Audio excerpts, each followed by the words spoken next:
Good evening. Hi, good evening. It's so nice to see you. And, it's such a pleasure to see so many new faces and new members to Sabah Society. Thank you for joining the society. It's a pleasure to have such lovely new young members to keep the life going. I'm sure the reason that, some of you would have joined is because it's this great need to know Sabah better. And Sabah Society represents this organization, which is the oldest NGO in Sabah. And we do specially interest in botany in Sabah, the animals in Sabah, and also to discover to areas that have just been discovered and have just been opened up. In fact, in many instances, our members are the ones who have been there first, before it is even open to tourists. It's very important that we actually attract, more younger generation into this because it's the future.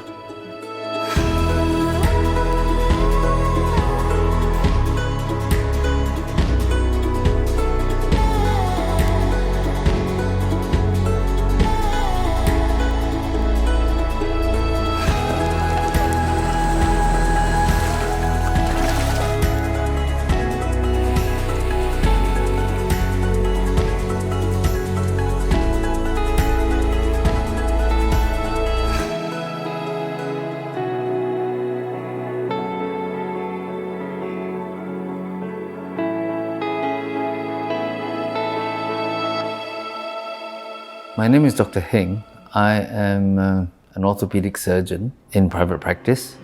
I have been associated with Sabah Society for more than 20 years. Started off as one of the members, and then since then I've sort of been in the committee for all this while. I did a stint before as president, and then I stepped down, and then recently I've again. My name is Chloe Tiffany Lee, and that is my public name also in any NGO works. So I'm currently the sales and marketing manager for Sri Pelancongan Sabah. And I'm also into a lot of NGO, especially in Sabah Society. I was the treasurer before. I'm Melissa Matthews. I actually grew up with the Sabah Society. So my parents were members, and I used to go and listen to all the talks and participated in all the field trips. And at the end of the day, the funny thing is I became an environmental scientist. I am Wan Ji. I help to organize our committee meetings and also the events that Sabah Society will do. Well, my name's Jude, and I'm a New Zealander. I've been involved in, I suppose, the creative industry, sort of performing arts scene quite a lot through Sabah Performing Arts Society. I've been festival director for the KK International Film Festival since 2009. I came to Sabah about 60 years ago, nearly 60. Next year is my 60th. I joined the Department of Agriculture. I reside in Sandakan, where I work with the Sabah Forestry Department as the head of research. As far as clubs and associations are concerned, I'm a member of apart from Sabah Society, I'm also a member of the Lions Club. I'm also a member of the Borneo Bird Club. And I've been a member of Sabah Society now since 2003. And I've served as a committee member since then, so almost 20 years. And I was also a three-term chairperson. My involvement in the Sabah Society has been very, very long.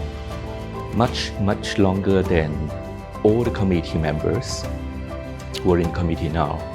I was involved in the Sabah Society since about 30 years ago. And I started off as a committee member and subsequently been a committee member for a long time. And then I became a vice president and subsequently a president for 2 terms. And after that, I continue to be in the committee until today. I've been very much involved in the Sabah Society Journal. I'm also the chairman of the subcommittee for the Sabah Society Journal.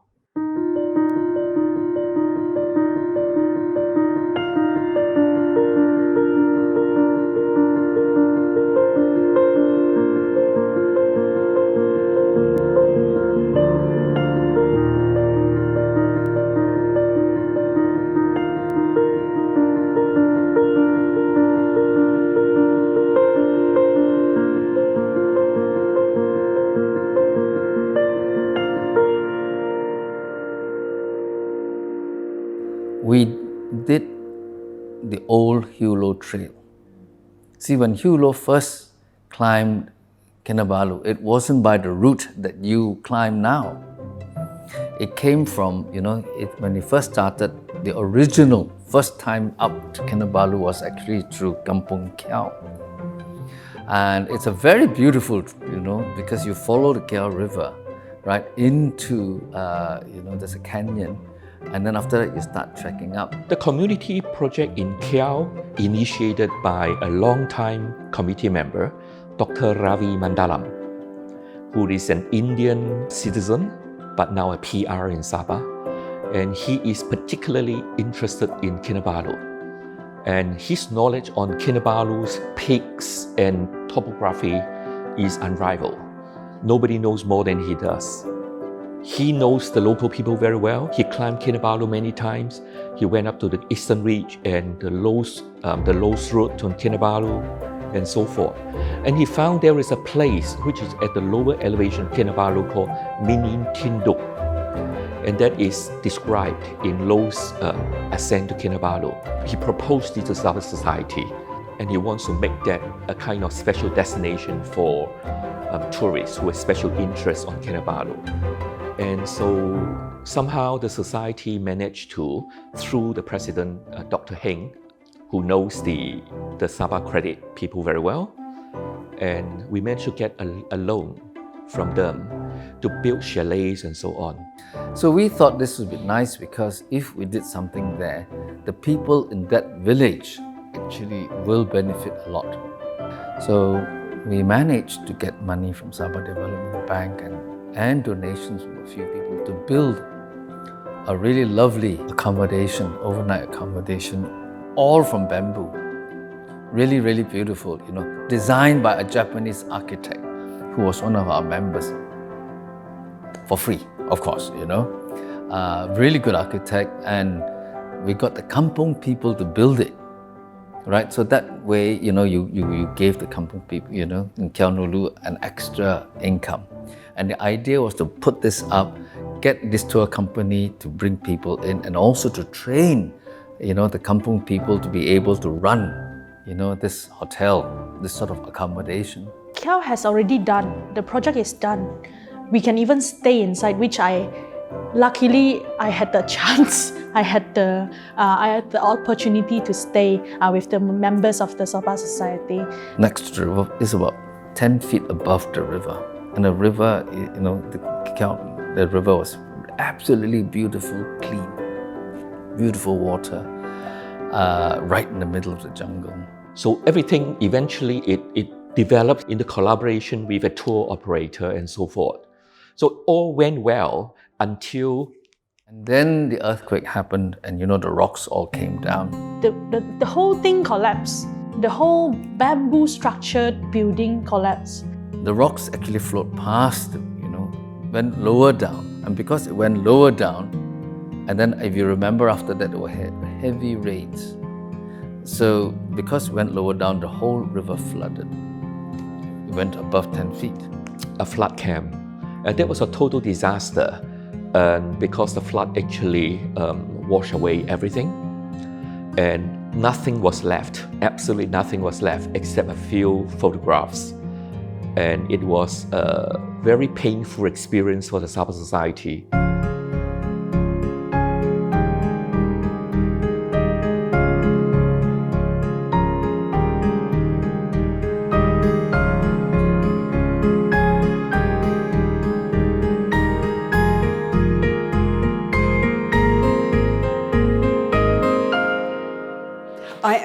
I have no idea. I really have no idea. I have no idea why it's here. I have no idea how they got here. But it's a great place to be. Sabah Society office has been in Damai itself. Previously, we were in the other side, nearby Phuket. Actually, no. When I was growing up, it was in the museum. The venue varies.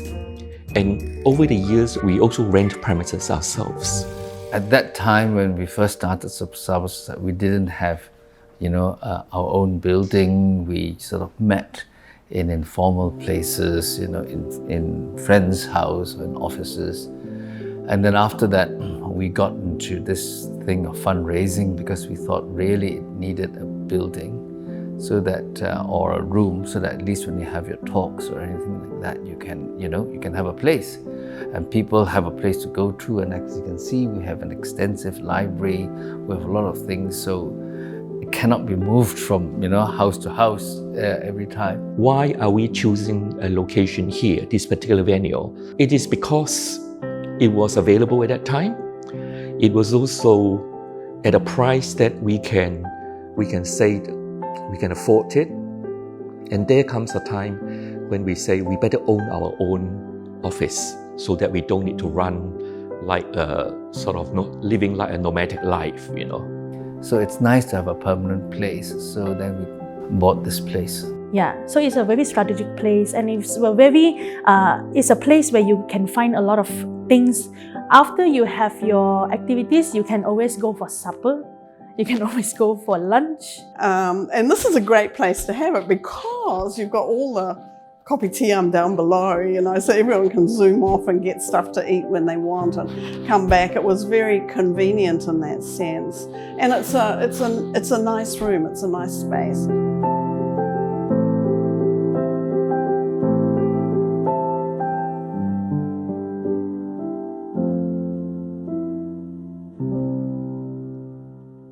I think one of the Sabah Society's challenges would be to get people, especially the younger generation, to be involved in the Sabah Society, which really belongs to them. I think in the past, maybe in the deep past, the Sabah Society was seen perhaps as an organisation more for Orang Putih. It isn't like that now. There are, I would say, more local members than, or Sabahan members than Orang Putih members. The means of communications is actually in English. Well, because of the colonial passed down to this tradition, everything here is being conducted in English, the talks and everything. But the age, if you look at the average age, is up there.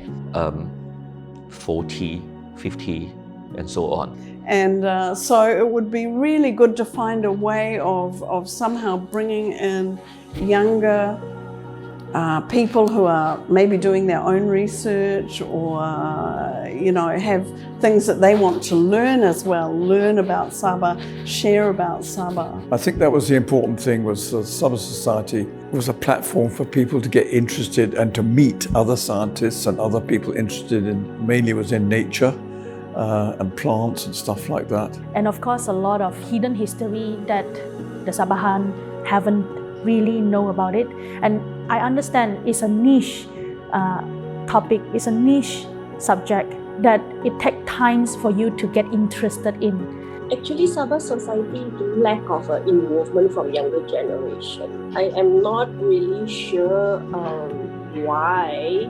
I think generally the Sabah Society has projected itself as a very learned society. But actually Sabah is so much more. So I hope that the younger generation can break out of their shell and spread awareness to other young people in our country. So some of the younger people, when they come into the Sabah Society's meeting or social functions, you will see a lot of these older people around. And they are all mingling with each other, talking, and I guess that gives them the kind of impression that, oh my God, I'm so young. Saya punya English tak bagus bah. That kind of feeling, So we want to eradicate these feelings. We want them to come in. So we actually really take care of what the Sabah Society member wants or want to learn, and how they get to know Sabah in a deep level. I think it's important that the younger people get more involved in it, If you join Sabah Society, you will be stronger as we are united and we can spread awareness faster. I believe the society still has an important role to play in living its slogan, which is to know Sabah. And also over the years, committee members, we become good friends. We enjoy our fellowship. So we continue to support each other's leadership and keep the club going. It's very important that we actually attract, more younger generation into this because it's the future. and it's also the future of Sabah society. And I think the future is actually about the environment. Okay, that's a big thing. As you can see with climate change and all that, right? More flooding going on, right? More landslides going on. So, we should be more aware of these things, right? You should be environmentally friendly, no more plastics being thrown around, because that is killing your environment, right? And the people who are going to benefit from all this, or who are going to suffer from all this, are the younger generation. And so this is where the young people have to come in and say, look, they have to influence the government. Let's, think about plastics. You walk around Tanjung Oru Beach, right? It's full of plastics, right? Likas Bay is full of plastics, right? I mean, let's go green. You have to, because if you don't, it actually affects you, affects your crops, affects your rain.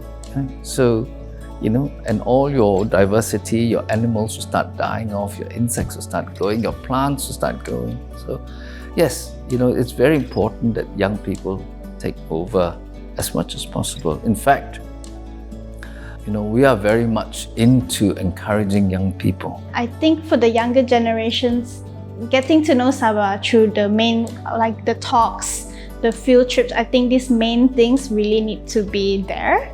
Yeah, and also do more fun things like maybe like dancing, I don't know, singing, arts. Instead of just the normal traditional event, you'll have more creative and trendy events with the involvement of youth. And that is the reason why we hope actually one of the aims of the society would actually be to get younger people in. And we have succeeded in that already, of course, Actually, all the committee members are like volunteers. We've also got our day job and we are busy with our everyday life. So depends on how much time each member can volunteer. And it would be nice, of course, if there's someone who is very dedicated and able to give a lot of spare time.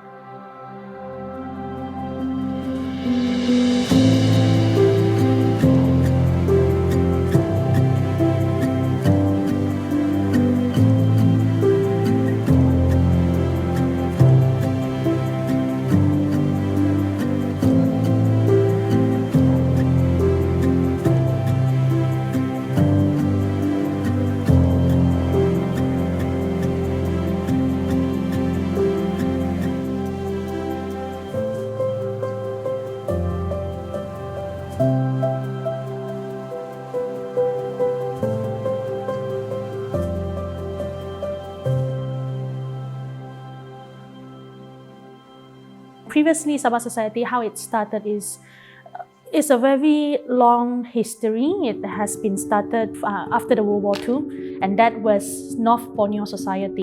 Well, Sabah Society was started way back during colonial time in the 1960s by the expats, or government officers, and they are all, of course, Orangutangs, as you know. And I'm actually glad that, it was started off by them. These were the old British colonials who were here, who found that, Sabah was such a wonderfully diverse place. The botany was, the plants that you find here, there are more species here than many, many parts of the world. Topics all about Sabah. A lot of it's flora and fauna. There's just a lot more and very, very undiscovered.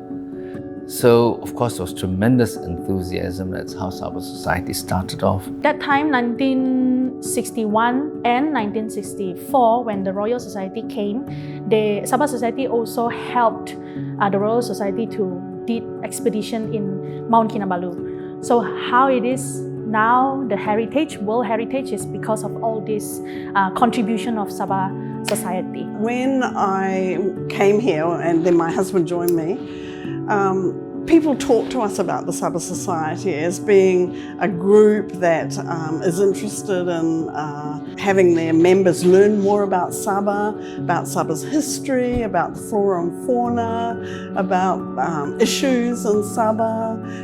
It's not a political group in that sense, but there are a lot of issues that people are interested in, and the society where really knowledgeable speakers can come and talk to us about things. So it's the kind of group that we were very interested in joining because we wanted to know more about Sabah.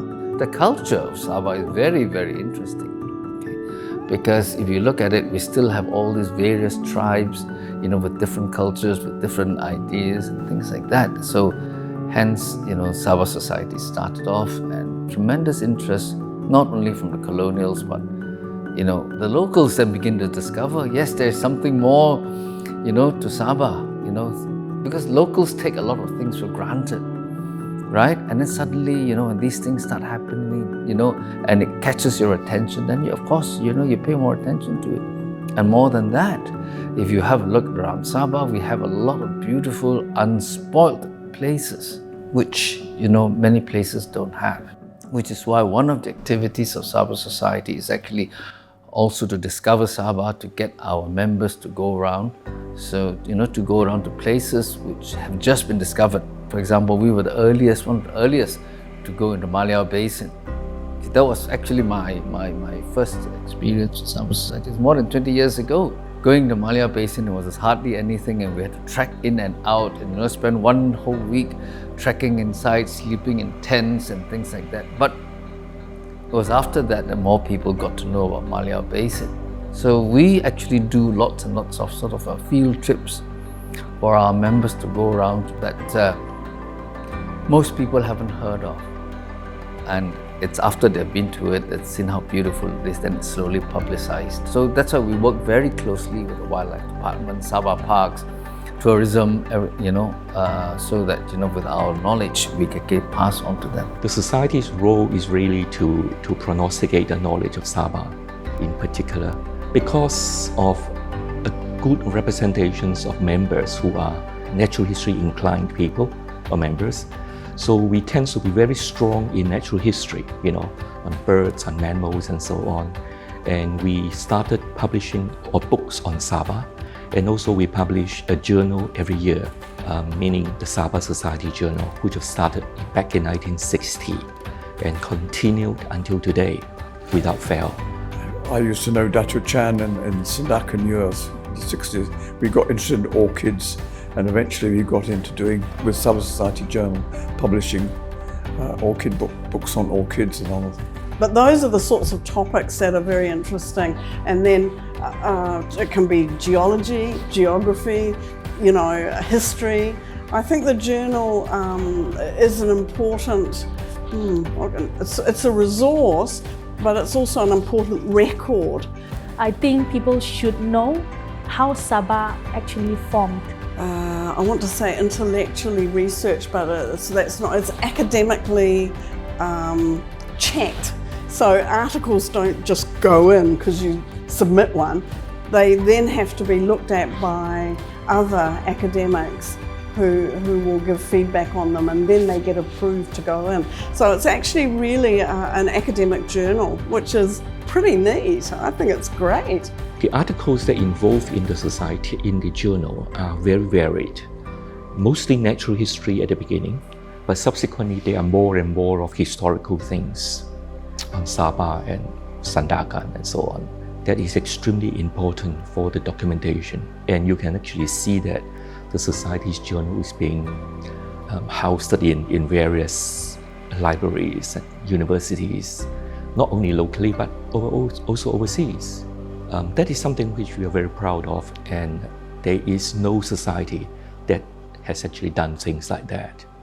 As you can see, there's this library behind me, and all these are publications by Sabah Society.